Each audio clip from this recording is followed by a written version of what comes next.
All right, continuing down the goaltending path. The Kings are an interesting team to look at. Going right back to their expansion year of 67-68 when they had a guy named Sawchuk as their backup and Rutledge as their starter.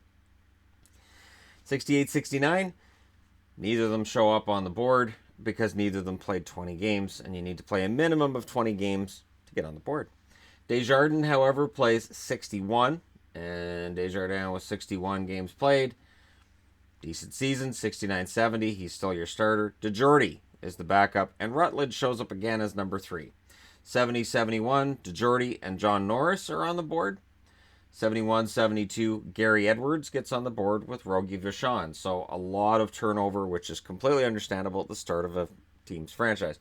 72-73, Vachon and Edwards again. 73-74, Rogie Vachon with 65 games played. And Rogie played behind some half-decent but mostly bad teams along the way. 74-75, it's Vachon and Edwards. It's Vachon and Edwards again in 75-76. 76-77, Vachon plays 68 games. 77-78, Vachon plays 70 games. So Rogie Vachon getting along in his career, still playing a ton of hockey. 78-79, Mario Lessard shows up on the board, as well as Graham.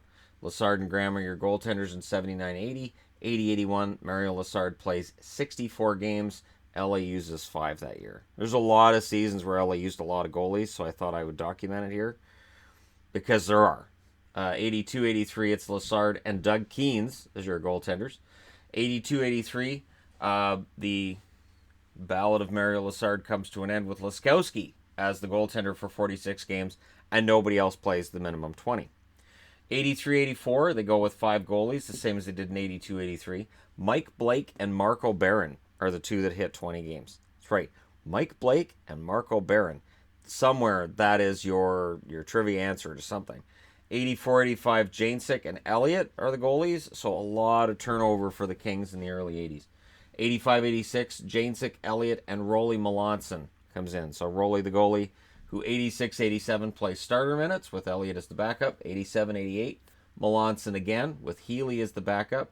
88-89, there's Glenn Healy with 48 games played, and nobody else plays the minimum 20. 89-90, you have Kelly Rudy coming in and Mario Gosselin as the backup. 90-91, again it's Rudy. This time Bandit Berthiaume is the backup. And I have to say, Bandit Berthiaume in the old Black Kings with just a plain black mask looks pretty sharp. 91-92, Kelly Rudy, 60 games played. Nobody else played 20. Yeah, look at that Bandit Berthiaume card sometime, or find pictures of him online with that just plain black mask. Looks awesome. 92-93, Kelly Rudy and Rob Stauber. Rob Stauber, who was seen as a future starter in the league, and it never really quite turned out. He's one of those goalies of the future that you'd hear about, and then he's gone. 93-94, it's Rudy and Stauber again, but in 94-95, it's Rudy and Grant Fuhr. And even for fans my age, it might be easy to forget that Grant Fuhr did play in LA. 95-96, Byron Defoe and Kelly Rudy. 96-97, Rudy's out. Stefan Fiset is the starter, and Defoe's the backup. 97-98, Fiset plays 60 games. And nobody else plays 20. 98-99, it's Fiset and Storr.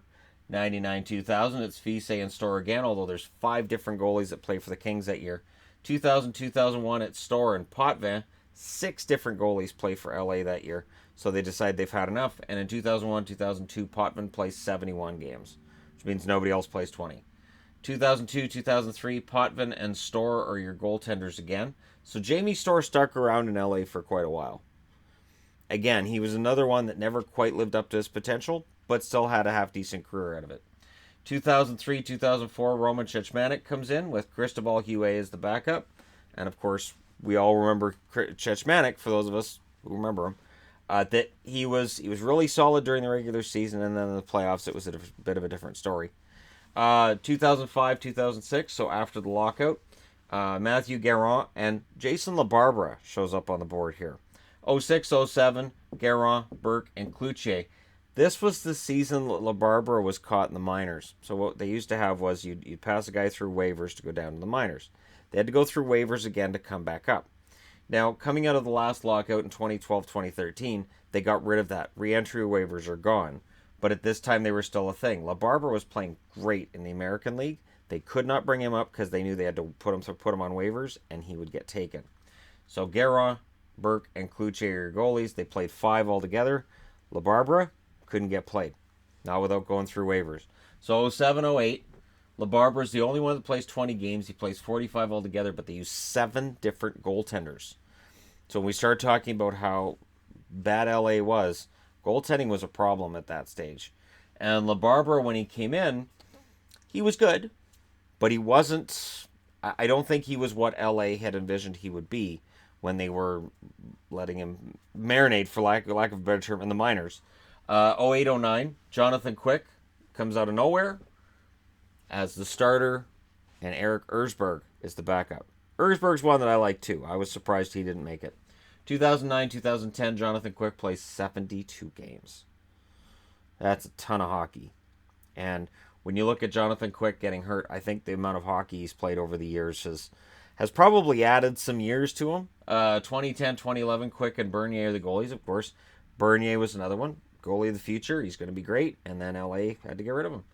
2011-2012, Jonathan Quick plays 69 games. 2012-2013, it's Quick and Bernier again. 2013-2014, Quick plays 49 games. Nobody else plays 20. 2014-2015, Quick plays 72 games. So Quick plays a lot of hockey. A ton of it. And it's impressive that the 2011-2012 season where he plays 69 games, they also won the Cup that year. So that's an impressive run. 2016-2017, 5 different goalies are employed. Peter Budaj is the only one that hits 20 games that year. Plays 53 games. So that's a surprise name to see on there by itself. That nobody else reached 20 games that year.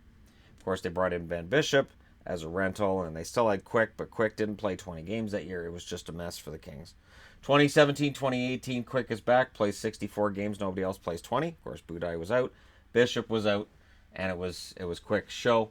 Now, if you look at the overall picture, the only tandem that reaches 3 years is Vachon and Gary Edwards. They play 4 years together.